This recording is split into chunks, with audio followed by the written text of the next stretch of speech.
let the last people in at 4:30. You can stay till 5:30. I should show up at about 3:30. Hey there, it's day 3 in Panama, and that makes it Friday. I spent most of the morning, kind of letting my feet recover, what it boils down to. Spent so much time walking last 2 days, and I had some pretty good blisters on my feet. Yeah, I wanted to take care of my feet a little bit and also edit my first video. So I did get my first video out on the road. It makes me feel really good. So now I'm looking for bus 671. It is 2:30 in the afternoon, and I'm finally getting out.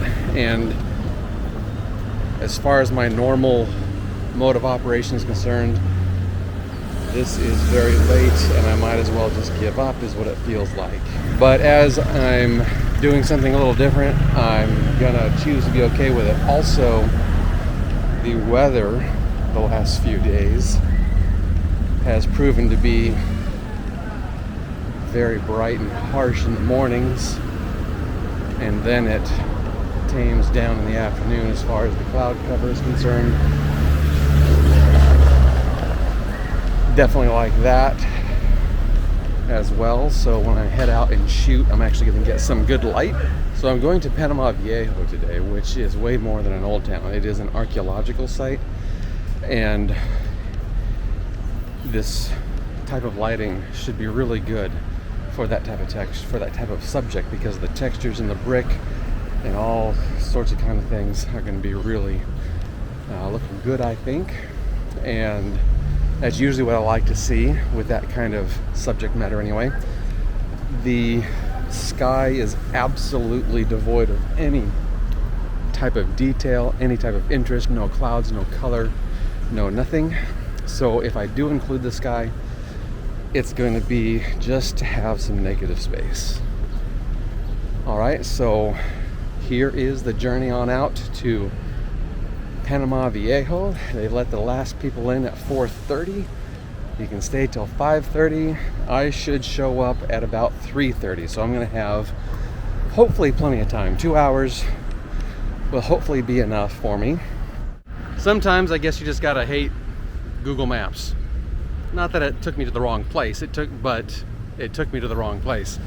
I put in the search for Panama Viejo, which is an old archeological interest area, and it took me to the back entrance for some reason. Why would you do that, Google? That's stupid. So a security guard, all dressed in fatigues and whatnot, very kind, very nice, kind of pointed me in the right direction. So I had to get on another bus and backtrack about a mile or maybe a little less. And still, it's just like a little bit aggravating. But hey, that's part of, I guess, the part of the travel, part of the fun, right? Said sarcastically.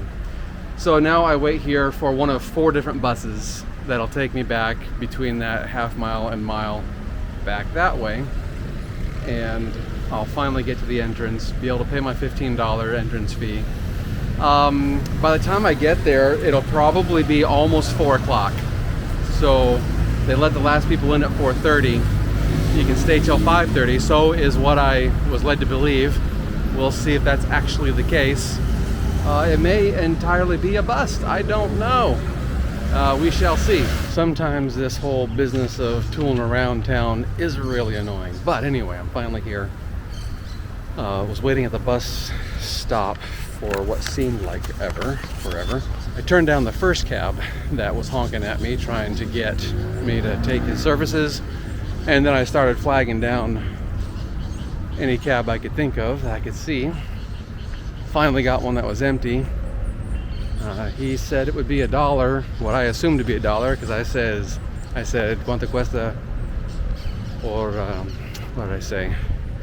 Entrada de Panama Viejo, which is how much for taking me to the entrance of Panama Viejo. And he says, $1. I don't know if for him that is plural because I assumed that meant $1, and I said it back, dollar. Sí, sí, he says. All right. I get in and he takes me here. Ah, it's perfect. And then all of a sudden it's $2 when I get out. So part of me says, I really don't care. I just want to get going. So of course I paid it without arguing. And also part of me says, well, that's probably par for the course. I'm obviously a tourist. I'm obviously not from around here. And he's gonna jack up the price. Always happens. Well, maybe not always, but very frequently often happens. All right, so as I walk in, there's supposed to be some trams. That tram just went by. I wasn't gonna wait for a tram because they offer some kind of guided tour and whatnot, but you have to schedule that. And I did not obviously schedule that. I only today thought to come here, and I'm here a little bit later than I would like to be, but I have an hour and a half, so it's not too bad. So I am on the grounds and I have stuff like this.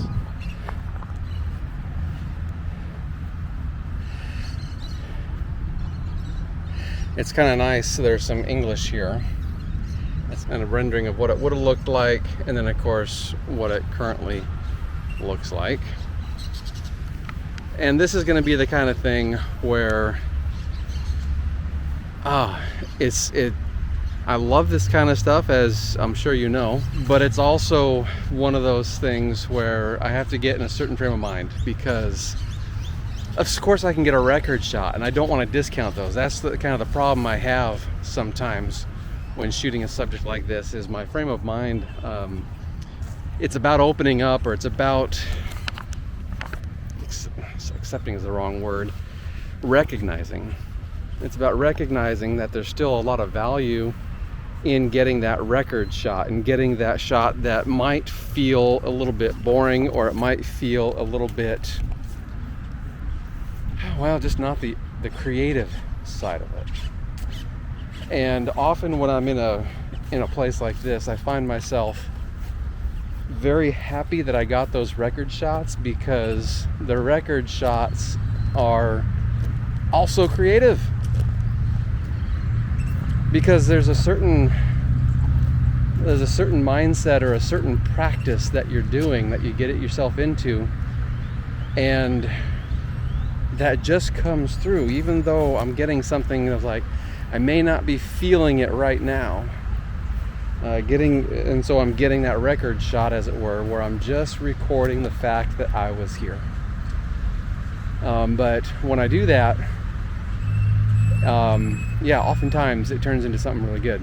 I love this, what I'm seeing over here. I'm going to start this with this shot here, I think, where I've got the juxtaposition of the old and of course the new, and then the very interesting clouds above. It's providing a lot of interest in the sky there. And as I zoom back out, you can see a little more of the lay of the land and what the clouds are doing. And so I've walked in maybe 100 feet and I came across this. It's definitely time to get my GPS watch going. It's definitely time to get my tripod out. Definitely time to get shooting. So let's make our first picture, shall we? This is certainly turning out to be a good place, and I'm going to wish I had more time here. I've got an hour left, and I'm going to continue walking up. The tram has gone by a couple of times. Part of me says, oh, I should have just done it, but it's not that long, and I'm getting to see the things that are along the way. What isn't clear, though, is if it's okay for me to walk in and amongst on the grass, amongst the pieces, the ruins and whatnot on the grass.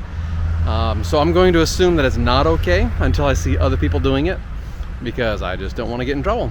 And right now I've been able to focus on either some wide angles and looking at some of the texture and just the placement of these buildings, the placement of these structures, I should say.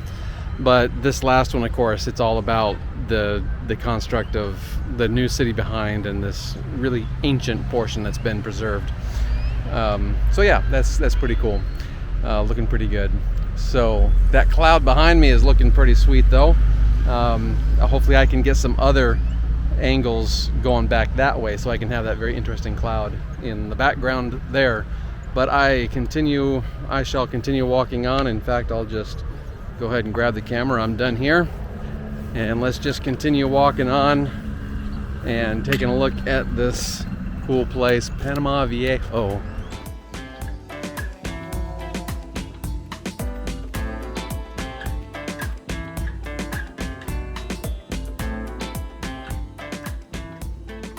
That wall there looks really cool. Love it.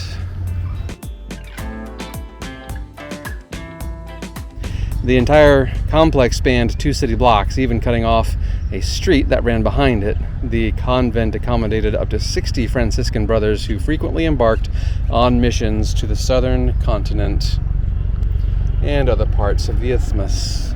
And the biggest reason I wanted to stop and come over this way was this little archway item that we have here. So it's not that little.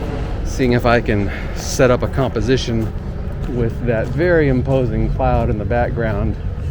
I wouldn't be surprised if that's going to rain on me in about an hour. Okay, not much of an archway, but there's a hole in the wall there. I'm gonna be able to do something with this, I'm sure.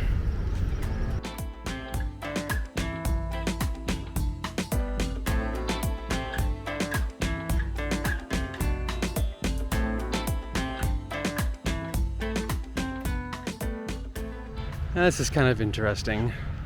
What I think I'm going to do here, I'm going to get a panorama from, okay, about here-ish, all the way across. It won't have this much in the bottom or on the top. But panorama across and get some of this wall in it too. I think that's going to be kind of cool. Yes, I have this tree right there. Actually, there's 2 of them. There's little mounds here with the trees.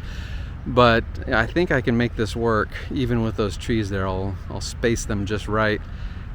Mostly the old, a little bit of the new, and a little bit of interest in the sky as well with those clouds. I might have to work with that in Lightroom a little bit, but I think that is gonna work out. So if it does, we'll see it now.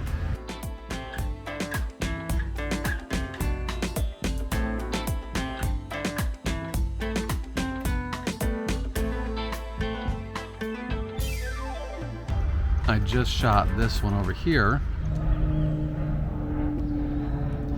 The land given to the Conceptionist sisters flooded constantly, which they used to their advantage by building a large cistern inside their cloister, an exceptional feat for the region. The cistern held more than 124,000 liters of water and was built in 3 stages. First, a lower pool was dug, then it was expanded in both size and height, and finally 4 interior vaults were added, and the walls adapted to connect them with irrigation ditches that crossed the entire courtyard and even reached the San Juan de Dios Hospital. And that's amazing, it's awesome, but I did not see it until I lifted my camera up there, because this is the wall I have to contend with, which is fine. I can reach the camera over, and I was able to see, there's my tripod here, I was able to see what the possibilities would be, because I can see down in here, but I cannot get down in there due to this gate. But that's all right. I think I still made a pretty nice image, handheld, about 1/100th of a second, 200 ISO, f9 or so I think it was. So trying to make sure I have maximum depth of field. Not something I think I can really have any luck with as it relates to the whole notion of focus stacking, because, well, of course I'm hand holding it, and if I hand hold, focus stacking is a huge challenge. I've done it, but I did not want to worry about it here, because most everything in the frame is at least, boy howdy, that's actually a good distance, at least 12 feet away. Everything's gonna be at infinity focus anyway, so it is not an issue. As I continue on, there's more and more that more of these structures that I'm coming across, and some of them, like this one here, have some what look to be more modern day brick. Now certainly that smaller brick is, I'm sure, been around for quite a while, but it's not the big huge brick that all these other items are made out of. Always fun to learn about these things and what's happening here.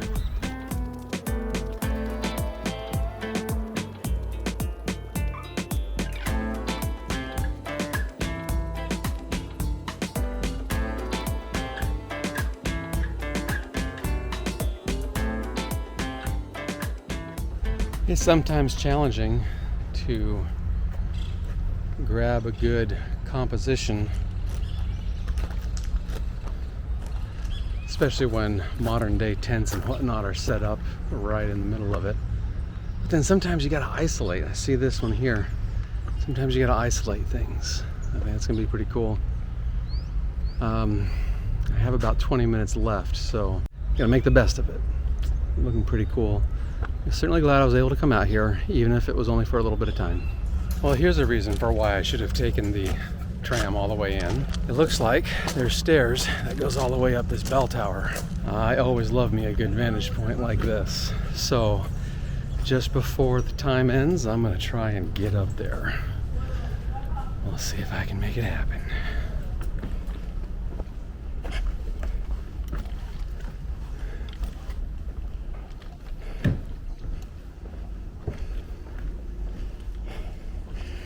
Of course, it's modern day stairs, which is just fine. I'm not gonna be picky. Whew, the quads. I can really feel them.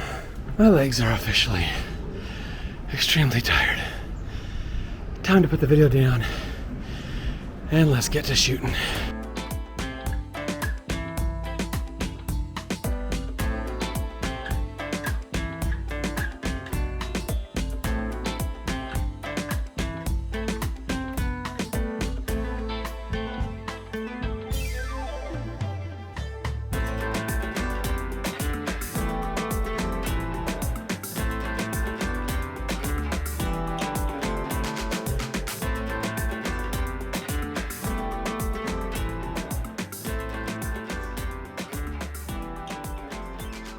Well, I'm done. I have to be. It's 5:30, and while they're not yelling at me, I don't want to get to the point to where they are yelling at me. But that last shot I just got, oh, it's really cool. This tree with a fantastic branch overhanging, framing really well some of the ruins, and I think it just turned out really super well. And it's going to require, though, massive luminosity masking, because we're looking at least, I want to say at least 6 stops difference between the shadows and the highlights, and there's no way the sensor is going to be able to pick that out. So I got several exposures. It's either 5 or 6 stops. I honestly don't know. I just like, I'm going to do it quick. I'm going to make it happen, and I'll figure it out later. But that was the last shot. Gotta have some supper. Gonna pack my things because I'm moving to Boquete tomorrow.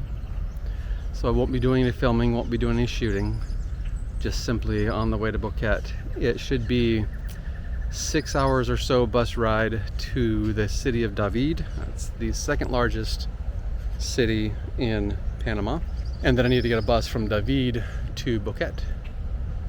So that will take place tomorrow. Lots of just sitting on the bus, lots of just kind of chilling out.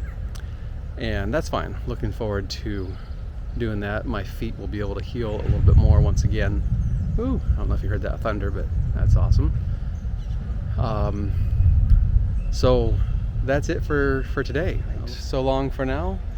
Thanks so much for watching, and definitely share it. I know you've got a friend that would probably like something like this. If you would take those few moments it takes to go ahead and hit that share button, I would certainly appreciate it. And all right, we'll catch you later. Until next time, God bless and happy shooting.